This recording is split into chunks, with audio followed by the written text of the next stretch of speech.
kita perhatikan, media sosial saat ini menjadi sarana yang cukup subur bagi penyebaran paham radikalisme, intoleransi, dan juga terorisme di Indonesia. Dan bahkan lewat banyaknya postingan di medsos, karakter seseorang yang tadinya mungkin baik-baik saja, dalam waktu singkat bisa berubah menjadi pribadi yang memiliki intoleransi. Bahkan kadang-kadang mereka siap untuk melanggar berbagai macam aturan hukum.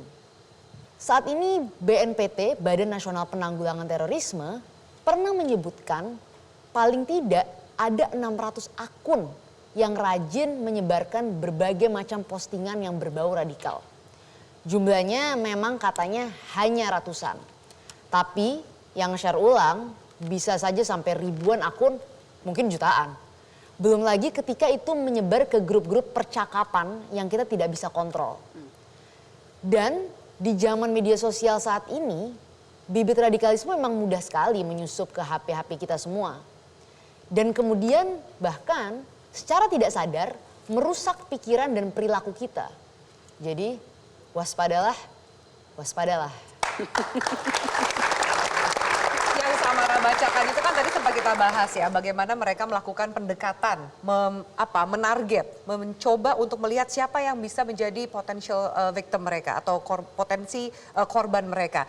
Pak Idris, kalau secara langsung, rekrut juga dilakukan di institusi sekolah, di pergaulan, di kampus.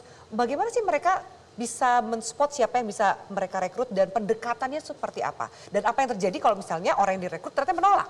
Jadi siapapun yang menjadi sasaran itu selalu mengawali dengan kondisi yang terjadi.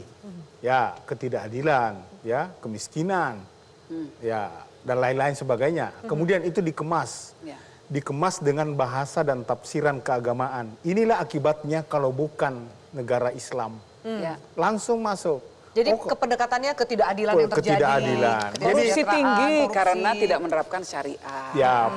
Masih ada kejahatan terhadap perempuan, terhadap anak, terhadap masyarakat karena tidak ada syariat. Ya, selalu ke sana. Selalu begitu. Dan yang ini kan mereka tidak pernah memberitahukan bahwa begitu ada sistemnya berdasarkan agama tertentu saja, berdasarkan khilafah misalnya, maka yang terjadi mudorotnya jauh lebih besar. Betul. Kerusakan yang terjadi di masyarakat akan jauh lebih besar lagi. Konflik bisa terjadi, ketidakadilan pasti akan terjadi. Kenapa? Ini sistemnya pasti diktator. Nggak ada suara rakyat akan terlibat. Kan bukan musyawarah. Kalau demokrasi, suara rakyat masih didengar. Begitu sistem khilafah yang akan menentukan ya yang paling tinggi pimpinannya. Itu sama mirip sebetulnya dengan sistem PKI. Saya punya pengalaman. Itu. Dan zaman sistem itu cocoknya di zamannya saja. Kita untuk zaman Tidak kita, zaman bukan sekarang. untuk zaman sekarang. Oke. Saya punya pengalaman itu yang ketika diskusi dengan mereka itu ya. Kemudian salah satu narasumber kami mengatakan apa sih daulah, coba diterangkan di Quran itu sebelah mana. Ternyata tafsiran daulah itu adalah rezim. Jadi rezim juga bisa berubah maksudnya, dan rezim ada yang adil ada yang tidak adil, sehingga tidak bisa menyalahkan langsung ke atasnya begitu ya, karena ini bukan khilafah kemudian ini kita jadi banyak kemiskinan. Sedangkan kan tergantung siapa pemimpin pada saat itu di negara tersebut kan seperti itu ya. Jadi maksud saya begini, memang simplistik. Jadi mereka tidak bisa melihat bahwa walaupun akan diterapkan misalnya rezim yang berbasis agama tertentu, belum tentu juga kemiskinan juga akan hilang begitu, atau korupsi. Lihat negara-negara yang memang Tapi sebenarnya dalam sistem patriarki itu pasti kan perempuan patuh dengan seorang kepala keluarga atau imam di dalam relasi ini kan. Tetapi yang juga menarik sebenarnya di banyak beberapa kasus gitu adalah perempuan misalnya menjadi garda terdepan, misalnya bom bunuh diri atau misalnya ya itu tadi seperti tadi untuk mengorbankan dirinya.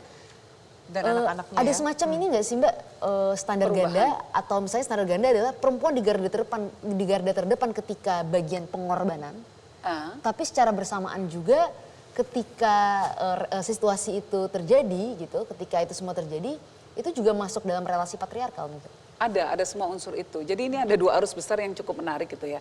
Kalau dulu perempuan tuh lebih banyak di belakang layar. Dia jadi fundraiser, dia jadi recruiter ya, orang yang melakukan perekrutan, lalu dia melakukan logistic arranger gitu ya. Kalau mau nyerang segala macam dia nyiapin gitu ya. logistiknya seperti apa. Sekarang malah jadi perpetrator, pelaku utama, langsung di panggung utama gitu. Kita melihat perubahan itu yang terjadi ya. Dan ini menarik, jadi bahwa penguatan peran perempuan justru dalam konotasi yang sangat negatif dalam hal ini gitu ya. Nah, tetapi Tapi di situ saya ingin melihat bahwa perempuan itu punya kekuatan justru. Ketika dia harus berpikir bahwa dia harus menjadi pelaku, dia mampu melakukan itu. Nah, dalam hal ini kita justru harus Kita balik cara memastikan berpikirnya kita harus ya, Mbak. berpikir bahwa kekuatan perempuan ini harus kita daya gunakan Kembali. untuk penangkalan. Pertanyaan tapi sekalian gitu Sekalian, dijawab. sekalian. Melanjutkan Saya mau nih. bertanya sedikit Pak Prof, Oke. nyambut ke situ. Ya, silakan.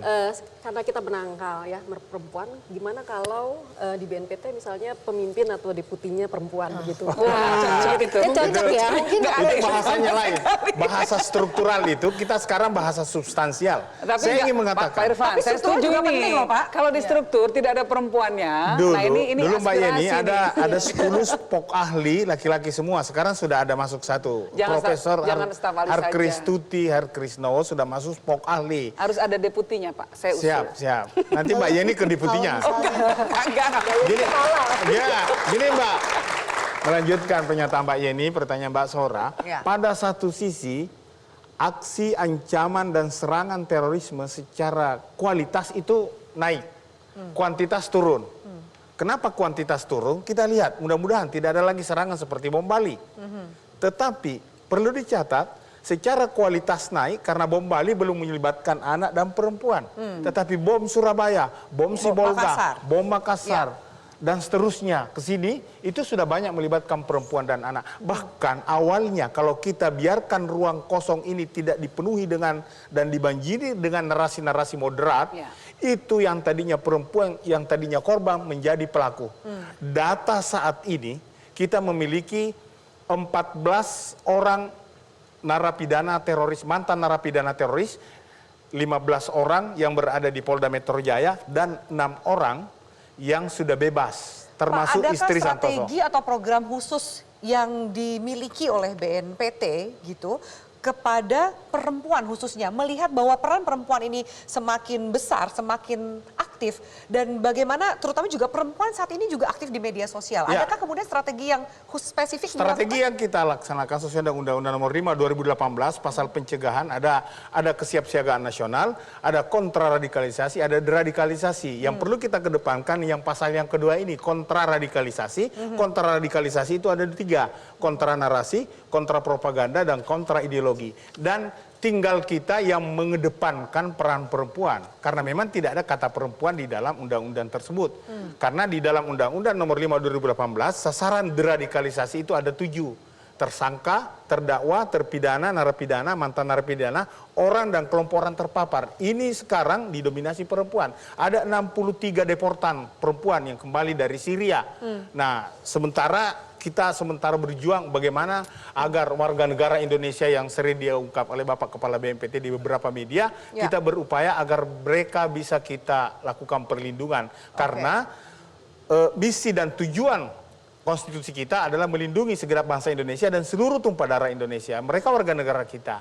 Dan ini banyak yang terlibat. Olehnya itu, peran perempuan yang selalu diglorifikasi dengan tafsiran keagamaan wanita itu kalau tidak ada Tuhan maka suaminya itu adalah jadi Tuhan. Nah, narasi-narasi seperti ini yang disebutkan oleh Tuhan di dalam kitab suci, siapa yang paling bertakwa itu yang terbaik, bukan perempuan laki-laki. Bukan menurut kepada siapanya. Bukan. Ini kayaknya menarik sekali kalau kita bahas nanti peran konkretnya di segmen terakhir Superwoman kita kali ini. Saya sudah mundur.